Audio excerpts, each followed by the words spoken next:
Hello friends, this is Sar Gupta and welcome back to परचम।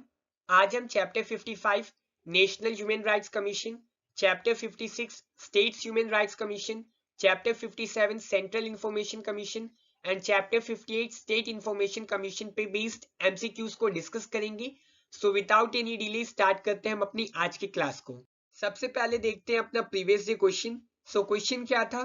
Which of the following is the custodian of the constitution of India? यानी कि निम्नलिखित में से कौन भारत के संविधान का संरक्षक है? चार ऑप्शंस थे आपके पास। Option A president, option B prime minister, option C Lok Sabha secretariat यानी कि लोकसभा सचिवालय, ऑप्शन डी सुप्रीम कोर्ट। इसका सही आंसर क्या था? Supreme court of India. And बहुत सारे बच्चों ने इसका सही आंसर टाइप किया था। एंड जहां तक बात है सुप्रीम कोर्ट की, तो वो कस्टोडियन भी है, he is guardian as well, and वो क्या है? वो फाइनल इंटरप्रेटर भी है हमारे संविधान का। ओके, सो ये सारी चीजें आपको पता होनी चाहिए। अब हम स्टार्ट करते हैं अपने आज के क्वेश्चंस के साथ। पहला question, the chairman of national human rights commission should be, यानी कि जो राष्ट्रीय मानव अधिकार आयोग होता है उसका अध्यक्ष कौन होना चाहिए? Option A retired chief justice of India, option B serving जज of supreme court, option C retired chief justice of high court, या फिर option D both A and B, यानी कि ये दोनों ही हो सकते हैं। इसका सही आंसर क्या है? The correct answer is option D both A and B, यानी कि अगर कोई चीफ जस्टिस है इंडिया का, रिटायर हो चुका है, तो वो भी एनएचआरसी का चेयरमैन हो सकता है। एंड कोई जो सिटिंग जज है सुप्रीम कोर्ट का, वो भी चेयरमैन बन सकता है। So option A and option B दोनों सही है। So the correct option would be option D both A and B. So ये चीज आपको क्लियर होनी चाहिए। पहले क्या होता था? केवल और केवल जो रिटायर्ड चीफ जस्टिस है इंडिया का, वो चेयरमैन बन सकता था नेशनल ह्यूमन राइट्स कमीशन का। बट लेटर ऑन जो एनएचआरसी वाला एक्ट है उसमें अमेंडमेंट किया गया, एंड सर्विंग जज ऑफ सुप्रीम कोर्ट भी अब क्या है? चेयरमैन बन सकते हैं। सो ये चीज आपको क्लियर होनी चाहिए। Second question, consider the following statement about NHRC. पहला, it is a constitutional body, यानी कि यह एक संवैधानिक निकाय है। Second, the chairman and members of NHRC are appointed by president, जो इसके अध्यक्ष होते हैं और जो सदस्य होते हैं उनको राष्ट्रपति अपॉइंट करते हैं। अब क्या करेक्ट है? Option A one only, option B two only, option C both one and two, option D none of the above. The correct answer is option B two only. पहले स्टेटमेंट हमारा गलत है, क्योंकि एनएचआरसी एक क्या है? Statutory body है। Statutory body क्यों है भैया? स्टैट्यूटरी बॉडी इसलिए है because it has been established by protection of human rights act 1993 and not by any article और not by any part of the constitution. Okay, so ये एक constitutional body नहीं है, ये क्या है? ये एक तरह की स्टैट्यूटरी बॉडी है। सेकंड स्टेटमेंट हमारा सही है। जो चेयरमैन होते हैं, जो मेंबर्स होते हैं एनएचआरसी के, उसको कौन अपॉइंट करता है? President. So correct option is option B two only.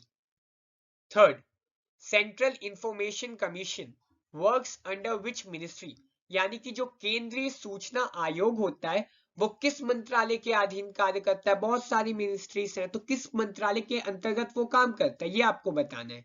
Option A ministry of finance, option B ministry of personnel यानी कि कार्मिक मंत्रालय, option C ministry of home affairs, and option D ministry of social justice and empowerment. So correct answer क्या है? So the correct answer is option B ministry of personnel. Okay, so central information commission work करता है ministry of personnel के अंतर्गत। Fourth, consider the following statement about state information commission, यानी कि जो राज्य सूचना आयोग होती है उसके रिगार्ड में दो स्टेटमेंट है। पहला, the chairman and members of it are appointed by president. Second, they are not eligible for reappointment, यानी कि उनको पुनः जो है अपॉइंट नहीं किया जा सकता। क्या करेक्ट है? Option A one only, option B two only, option C both one and two, option D none of the above. So इसका सही आंसर है ऑप्शन बी टू ओनली। पहला स्टेटमेंट हमारा गलत है। क्यों गलत है? क्योंकि जो चेयरमैन होते हैं ना और मेंबर्स होते हैं स्टेट इंफॉर्मेशन कमीशन की, उसको अपॉइंट करता कौन है? गवर्नर, एंड ना कि प्रेसिडेंट। सो पहला स्टेटमेंट हमारा गलत है। दूसरा स्टेटमेंट हमारा सही है, because they are not eligible for reappointment. एक बार आपने किसी इंडिविजुअल को ऐसा मेंबर या फिर चेयरमैन अपॉइंट कर दिया स्टेट इंफॉर्मेशन कमीशन का, तो उससे आप वापस सेम ऑफिस में अपॉइंट नहीं कर सकते। ये चीज एकदम क्लियर है। ओके, एकदम क्लियर कर दी गई है। So option B 2 only would be our correct option. Fifth question, a state human rights commission inquires into the violation of human rights in respects of subjects mentioned in, यानी कि जो राज्य मानव अधिकार आयोग होता है वो किस सूची में उल्लिखित विषयों के संबंध में मानव अधिकारों के उल्लंघन की जांच करता है। Option A union list, option B state list, option C concurrent list, option D both B and C. So इसका करेक्ट आंसर क्या है? इसका करेक्ट आंसर है option D both B and C, यानी कि किसी तरह का वायलेशन हो रहा है ह्यूमन राइट्स का as far as subjects mentioned in state list and concurrent list are concerned, तो वहां ज्यूरिसडिक्शन किसका होगा?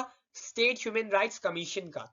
बट नोट करने वाली बात यह है कि अगर भले ही वो सब्जेक्ट जो है स्टेट लिस्ट में मेंशन हो या फिर कॉन्क्रीट लिस्ट में मेंशन हो, लेकिन उस केस की इंक्वायरी एनएचआरसी यानी कि राष्ट्रीय मानव अधिकार आयोग कर रहा है, तब स्टेट ह्यूमन राइट्स कमीशन की वहां कोई ज्यूरिसडिक्शन नहीं होता, वहां कोई पावर नहीं होती, वहां कोई वैल्यू नहीं होती।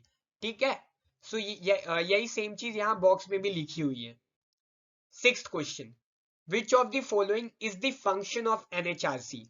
पहला, it visits the jails and detention places to study the living condition of inmates, यानी कि वो जेल्स में विजिट करते हैं, पता करते हैं कि जो कैदी हैं उनको सही तरीके से रखा जा रहा है कि नहीं, उनके साथ कहीं गलत बर्ताव तो नहीं किया जा रहा। Second, it undertake and promote research in the field of human rights, यानी कि मानव अधिकार के फील्ड में वो रिसर्च करते हैं, उन चीजों को प्रमोट करते हैं।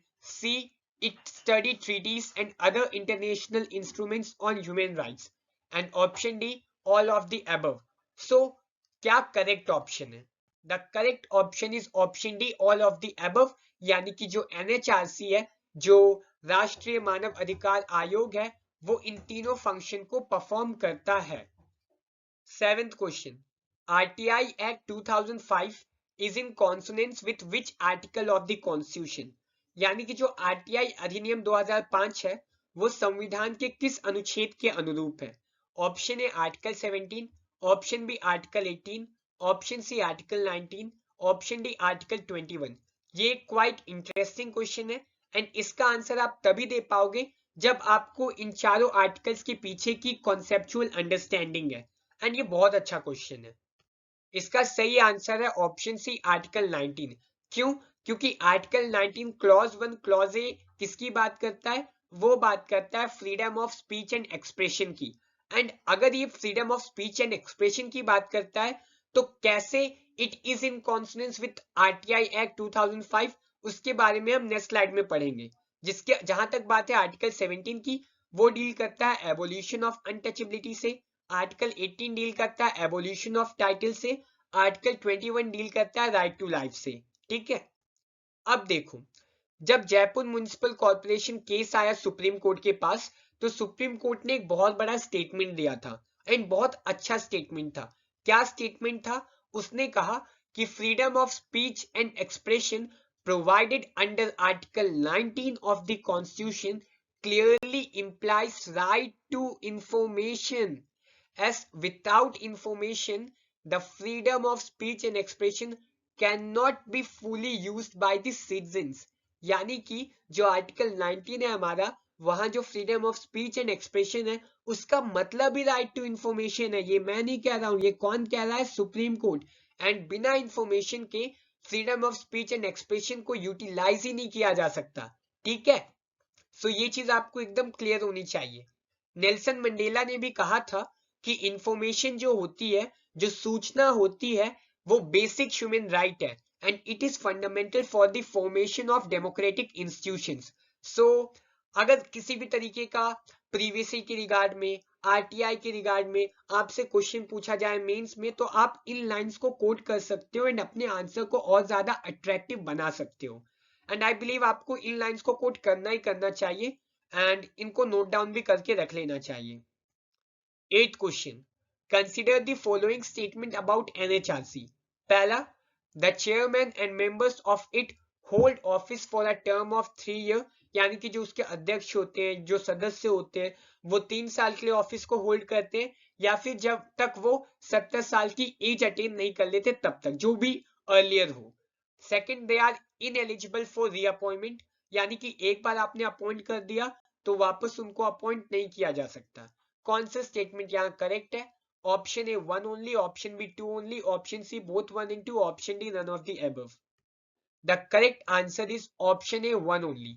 पहला स्टेटमेंट हमारा सही है, उनकी जो ऑफिस का टर्म होता है वो 3 साल का होता है, या फिर जब तक वो 70 साल की एज अटेन नहीं कर लेती। दूसरा स्टेटमेंट हमारा गलत है, because the chairman and the members of NHRC are eligible for reappointment. Okay, so ये सारी चीजें आपको क्लियर होनी चाहिए। 9th question, the central information commission was established under the provisions of, यानी कि जो केंद्रीय सूचना आयोग है उसकी स्थापना किसके प्रावधानों के तहत की गई थी? Option A central information commission act 2001, यानी कि केंद्रीय सूचना आयोग अधिनियम 2001। Option B right to information act 2005, यानी कि सूचना का अधिकार अधिनियम 2005। Option C forest dwellers act 2006, यानी कि वनवासी अधिनियम 2006। Option D prevention of money laundering act 2002, यानी कि धन शोधन निवारण अधिनियम 2002।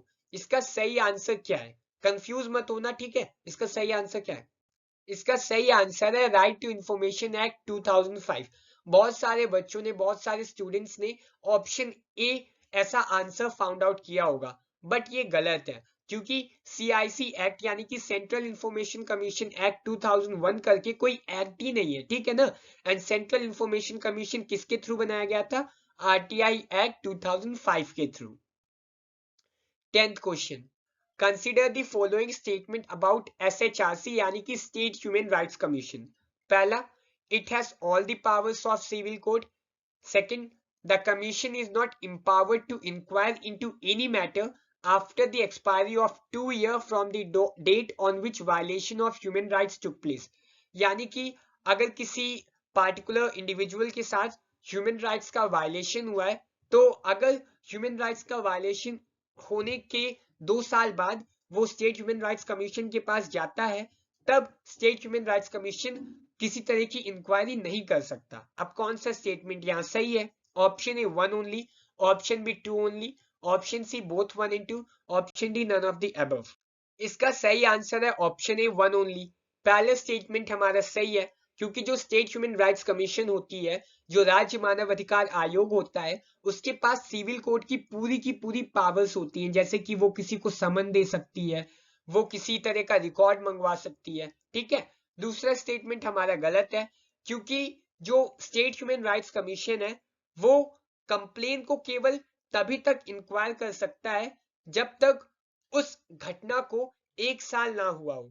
फॉर एग्जाम्पल, आज किसी के साथ ह्यूमन राइट्स का वायलेशन होता है और वो क्या करता है कि 1 साल बाद SHRC के पास जाता है और कहता है कि मेरी कंप्लेन रजिस्टर करो और इस पार्टिकुलर इंडिविजुअल के खिलाफ इंक्वायरी करो, तो SHRC वो नहीं कर सकता। जो भी इंक्वायरी उसको करनी होती है वो 1 साल के अंदर ही कर सकता है, 1 साल के बाद नहीं कर सकता। ये चीज आपको क्लियर होनी चाहिए। 11th, the chairperson and members of SHRC can be removed only by the, यानी कि जो SHRC है उनके अध्यक्ष और सदस्यों को केवल किसके द्वारा हटाया जा सकता है? A president of India, B chairperson of NHRC, C governor, D chief minister. इसका सही आंसर है option A president of India. And जो चेयरमैन और मेंबर्स होते हैं उनको अपॉइंट गवर्नर करता है, बट रिमूव कौन कर सकता है? केवल और केवल प्रेसिडेंट। ऐसा ही कुछ होता था अपने स्टेट फाइनेंस कमीशन में भी, अपने स्टेट इलेक्शन कमीशन में भी, अपने स्टेट पब्लिक सर्विस कमीशन में भी, ठीक है? सो ये सारी चीजें क्वाइट कॉमन है। 12th, the headquarter of national human rights commission is located at, यानी कि जो राष्ट्रीय मानव अधिकार आयोग है उसका मुख्यालय, उसका हेडक्वार्टर कहाँ है?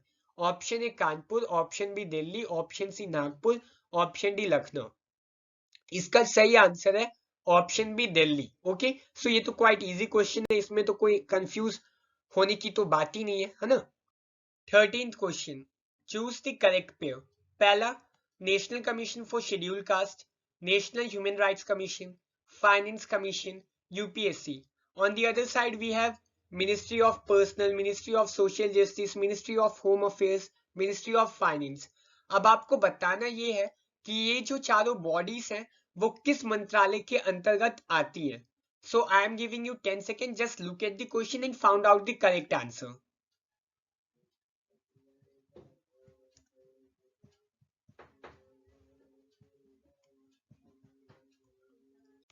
So इसका करेक्ट आंसर है ऑप्शन बी. क्यों ऑप्शन बी? क्योंकि जो national commission for scheduled cast है वो वर्क करता है मिनिस्ट्री ऑफ सोशल जस्टिस के अंदर. नेशनल ह्यूमन राइट्स कमीशन वो वर्क करता है मिनिस्ट्री ऑफ होम अफेयर्स के अंदर. फाइनेंस कमीशन वर्क करता है मिनिस्ट्री ऑफ फाइनेंस के अंदर. एंड जो यूपीएससी है हमारा, union public service commission, that works under ministry of personnel. So the correct answer would be option B, यानी कि 1 का बी, 2 का सी, 3 का डी, 4 का ए. ठीक है, इसमें तो कोई डाउट नहीं है ना. 14th question. In which union territory functions related to human rights can be dealt only by national human rights commission. यानी कि ऐसी कौन सी केंद्र शासित प्रदेश है जिसमें मानव अधिकार से संबंधित कार्य केवल और केवल राष्ट्रीय मानव अधिकार आयोग द्वारा ही निपटाए जा सकते हैं. 4 ऑप्शंस हैं, Delhi, Lakshadweep, Andaman and Nicobar and option D Chandigarh. So the correct answer is option A, Delhi. Okay, so Delhi का खुद का कोई ह्यूमन राइट्स कमीशन नहीं है. वहां के जो भी केसेस होते हैं उनको कौन रिजॉल्व करता है? National human rights commission. And जहां तक बात है बाकी यूनियन टेरिटरीज की, तो उन यूनियन टेरिटरीज का जो ज्यूरिसडिक्शन होता है वो आता है आसपास के स्टेट ह्यूमन राइट्स कमीशन के पास. ओके, सो ये चीज आपको क्लियर होनी चाहिए. 15th, the date of adoption of Indian constitution is, यानी कि भारतीय संविधान को अपनाने की तिथि क्या है, इसे कब अपनाया गया था ये आपको बताना है. ऑप्शन ए 15 अगस्त 1947, ऑप्शन बी 26 नवंबर 1948, ऑप्शन सी 26 नवंबर 1949, ऑप्शन डी 26 जनवरी 1950. सो इसका जो भी करेक्ट आंसर है वो आपको हमें कमेंट करके बताना है. सो अगर आपसे बनता है so do comment the answer. So इस तरीके से खत्म होता है हमारा आज का 15 क्वेश्चंस. मिलते हैं नेक्स्ट क्लास में. नेक्स्ट क्लास में हम चैप्टर 59 सेंट्रल विजिलेंस कमीशन यानी कि केंद्रीय सतर्कता आयोग, chapter 60 central bureau of investigation यानी कि सीबीआई, इन पे बेस्ड एमसीक्यूज को डिस्कस करेंगे. So do prepare these 2 chapters. Till then bye bye and thank you. मिलते हैं नेक्स्ट क्लास में एंड टेक केयर.